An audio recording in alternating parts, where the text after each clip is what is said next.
আসসালামু আলাইকুম ওয়া রাহমাতুল্লাহ। সম্মানিত হজ উমরা পালনকারী ভাই এবং বোনেরা, আজকে আমাদের দশম ক্লাস। আজকে আমরা শিখব যজম। খুব সহজ বিষয়। আমরা আগে পড়েছি হরকত, হরকতের উচ্চারণ তাড়াতাড়ি করতে হয়। আজকে আমরা মিলিয়ে পড়ব। আত। হ্যাঁ, যজম বাংলা হলো মিলিয়ে পড়া, একত্রিত পড়া, একসাথে পড়া, যেটাকে বাংলা হসন্ত বলা হয়। আত কাসরা হলে ইথ, দম্মা হলে উথ, আত, ইথ, উথ। যত জায়গায় আমরা যজম দেখবো, যজম মানে মিলিয়ে পড়া, একসাথে পড়া। খুব সহজ বিষয়, বাংলা হসন্ত। আমি একটা উদাহরণ দিলে আপনারা বুঝতে পারেন। যেমন আমরা বলি ডাক্তার, হ্যাঁ, ড যদি কেটে দেয় তাহলে ক পড়া যাবে না, ঠিক। যজমাল হরফটা যদি আমরা মুছে দেই পূর্বের, তাহলে তাটা পড়া যাবে না। এটা হলো পর নির্ভরশীল হরফ। হ্যাঁ, অন্যের সহযোগিতা ছাড়া উচ্চারণ হয় না।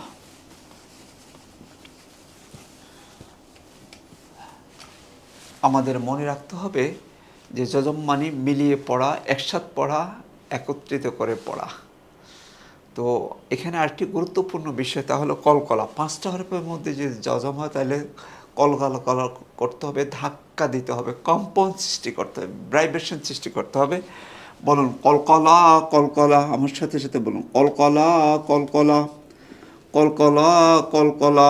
কলকলা অর্থ ধাক্কা দেওয়া, কলকলা অর্থ কম্পন সৃষ্টি করা, কলকলা অর্থ প্রতিধ্বনি দেওয়া, কলকলা অর্থ নড়াচড়া করা। কলকলা হরফ পাঁচটি: কফ, ত, বা, জিম, দাল। এই পাঁচটা হরফে যজম হলে কলকলা করতে হবে, ধাক্কা দিতে হবে, কম্পন সৃষ্টি করতে হবে, প্রতিধ্বনি দিতে হবে। যেমন আমরা প্রথমটার মধ্যে যদি উচ্চারণ করি, প্রথমে আ ক, এ ক। আল্লাহ সুবহানাহু ওয়া তাআলা এত গুরুত্বপূর্ণ বিষয় প্রথম যে আয়াতে কারিমা নাজিল করেছেন, সেটা কলকলার মাধ্যমে। আমি অনেক ভাই বোনকে পেয়েছি, ভালো ভালো মানুষ, 30, 40, 50, 60, 70 বছর থেকে কোরআন পড়েন, কলকলা কি জিনিস বুঝেন না। আর কলকলা একটা মৌলিক সিফাত, আমাদের অবশ্যই শুদ্ধ করে পড়তে হবে। ইকরা বিসমি রাব্বিকাল্লাযী খলাক। ইকরা বিসমি রাব্বিকাল্লাযী খলাক। খলাক, কলকলা। তো আমরা এটা খেয়াল রাখবো ইনশাআল্লাহ।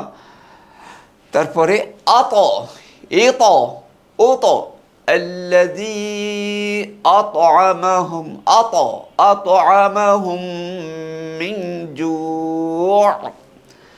আবে, ইবে, উবে, ইব্রাহিম, আমরা অনেক জায়গা পাবো। আজে, ইজে, উজে, বুরুজ।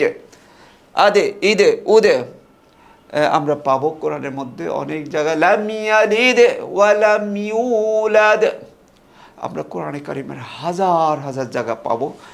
দর্শক শ্রোতা ভাই বোনেরা, এই জন্য আমরা এই যখনই পড়ি এটা খেয়াল করে আমরা পড়ব। আরেকটি বিষয়, যে আমরা এই কোরআনটি আমাদের কাছে রাখবো, সাথে রাখবো। এর মধ্যে কলকলা, তারপরে ঈদগম, ইকফা, এগুলো খুব সুন্দরভাবে দেওয়া হয়েছে। আপনি দেখার সাথে সাথে বুঝে ফেলবেন। এটা আপনার জন্য অনেক সহযোগিতা হবে এই কোরআনটা পড়ার। এই কোরআনটার অনেক বৈশিষ্ট্য আপনি হাতে পেলে বুঝতে পারবেন।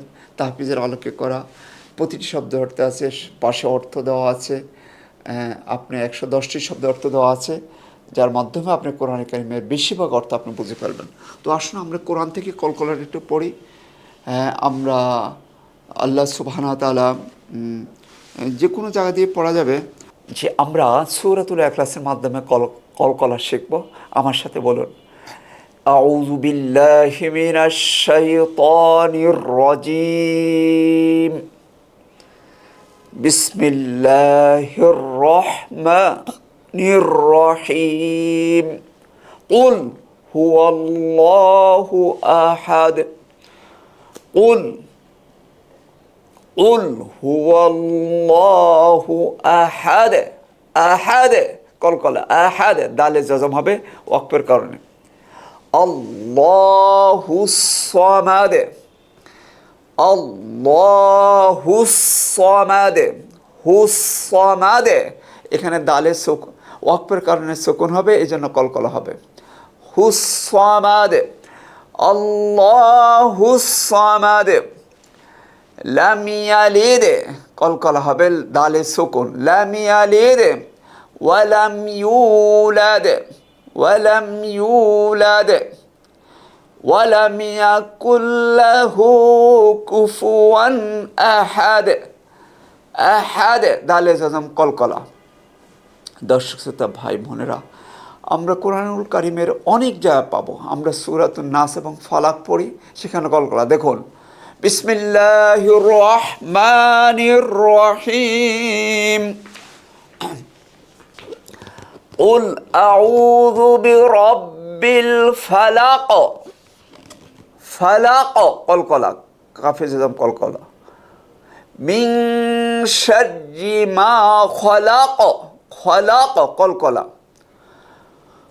ومن شر غاسق إذا وقب, وقب বাইরের মধ্যে কলকলা। ومن شر النفاثات في العقد দালে কলকলা। ومن شر حاسد إذا حسد, হাসাদ দালে কলকলা। দেখুন, প্রতিটা আয়াতে কলকলা। আমরা সূরাতুন নাস, সূরাতুল ফালাক প্রতিদিন পড়ি, সূরা ইখলাস, কারণ এগুলো সকল রোগের ঔষধ। রাসূলুল্লাহ সাল্লাল্লাহু আলাইহি ওয়াসাল্লাম বলেছেন, ইয়াকফিকা মিন কুল্লি শাইইন, তোমার সব কিছুর জন্য যথেষ্ট। অর্থাৎ তোমার অভাব অনটন, অসুখ বিসুখ, তারপরে ভাইরাস, সব কিছু থেকে বাঁচাবে তিনটি সূরা, সূরাতুল ইখলাস, সূরাতুল ফালাক, সূরাতুন নাস। আমরা অবশ্যই সকালে 3 বার, সন্ধ্যায় 3 বার, রাত্রে শোয়ার সময় 3 বার পড়ব এবং প্রত্যেক নামাজের পরে একবার করে পড়ব, কোনোভাবে যেন আমাদের বাদ না পড়ে। দর্শক শ্রোতা ভাই বোনেরা, আল্লাহ রাসূল সাল্লাল্লাহু আলাইহি ওয়াসাল্লাম যে ওষুধ আমাদেরকে দিয়েছেন সেটাই গ্রহণ করতে হবে। এগুলো সকল লোকের ঔষধ, সকল ভাইরাসের অ্যান্টিবায়োটিক হলো সূরাতুল ইখলাস, সূরাতুল ফালাক, সূরাতুন নাস। সকালে 3 বার, সকাল বলতে ফজরের নামাজের পর সূর্যটার আগে, সন্ধ্যা বলতে সূর্য ডুবার আগে আসরের পরে, আর রাত্রে শোয়ার 3 বার পরে ফুঁ দিতেন পুরো শরীরে আল্লাহ রাসূল সাল্লাল্লাহু আলাইহি ওয়াসাল্লাম। আর প্রত্যেক ফরজ নামাজের পর একবার এই আমলটা আমরা অবশ্যই করব ইনশাআল্লাহ। আল্লাহ রাব্বুল আলামিন আমাদেরকে আমলটি করার তৌফিক দান করুন। আর একটি গুরুত্বপূর্ণ বিষয় আপনাদেরকে বলছি, আরাফার ময়দান হলো আমাদের জন্য হজ সর্বশ্রেষ্ঠ দিন। আল্লাহু আকবার। এই দিনে যারা আরাফায় থাকেন তাদের সওম নাই, যারা বাইরে থাকেন তারা সওম, এত মর্যাদাপূর্ণ সওম যে 1 বছর পূর্বের এবং পরের গুণা আল্লাহ সুবহানাহু ওয়া তাআলা মাফ করে দেবেন। এই জন্য বাইরে যারা, তারা সওম পালন করবেন, আরাফাতের ময়দানে সওম পালন করবেন না। এই দিনটা এত মূল্যবান, এত মূল্যবান, এত মূল্যবান। রাসূলুল্লাহ ইসলাম জোহর আসর একসাথে পড়ে, এক আজানে 2 একামতে পড়ে তিনি দোয়ার মধ্যে মগ্ন ছিলেন, এত মগ্ন ছিলেন যে আয়েশা রাদিয়াল্লাহু তাআলা 1 কাপ দুধ দিয়েছেন, তিনি হাত নামান নাই, বাম হাত মুনাজাতের মধ্যে রেখেছেন, ডান হাত নামিয়ে দুধ পান করে আবার দোয়ার মধ্যে মগ্ন ছিলেন। আমাদেরকে এই বিষয়ে খেয়াল রাখতে হবে, শুধু দোয়া দোয়া দোয়া, শুধু দোয়া আর দোয়া, দোয়া দোয়ার মাধ্যমে পুরো সন্ধ্যা পর্যন্ত আমরা এই সময়টা কাটিয়ে দিব। কোনোভাবেই আমরা আমাদের একটা সেকেন্ড যেন অপচয় না হয়, খেয়াল রাখতে হবে। দুর্ভাগ্য, আমি অনেকেরই দেখেছি মিলাদ পড়ে, বয়ান করে, নানানভাবে সময় নষ্ট করে, আস্তাগফিরুল্লাহ আস্তাগফিরুল্লাহ আস্তাগফিরুল্লাহ। আবার কেউ কেউ সন্ধ্যার আগেই বাসের মধ্যে উঠে বলে যে বাস পাওয়া যাবে না। বাস পাওয়া না যাক, আপনি জানেন কত মূল্যবান সময়। আপনি যে ব্যাগ সব কিছু নিয়ে বাসে উঠে গেছেন, আপনি রওনা দিয়েছেন, তাহলে আপনি রওনার মধ্যে আপনি সামিল হয়ে গেলেন। এমনটি আমরা করব না। যতক্ষণ সূর্য অস্ত যায় ততক্ষণ আমরা নিজস্ব জায়গায় বসে, যে যেখানে পারেন, গাছের নিচে, রাস্তাঘাটে, পথে, দোয়া, শুধু দোয়া দোয়া দোয়া দোয়ার মধ্যে থাকবে। সেদিন এত বেশি সংখ্যক লোক আল্লাহ সুবহানাহু ওয়া তাআলা মাফ করবেন, যেটা অন্য দিয়ে কোনো দিন করা হয়নি। এই জন্য আমরা সবার জন্য দোয়া করব, মুসলিম উম্মার জন্য দোয়া করব। আল্লাহ রব্বুল আলমিন যেন আমাদের সবাইকে মাফ করেন, ক্ষমা করেন। এই পৃথিবীতে যেন আল্লাহ শান্তি বিরাজ করেন। রব্বি জাল্লাহ আরদা আমিনা, রব্বি জাল্লাহ আরদা আমিনা।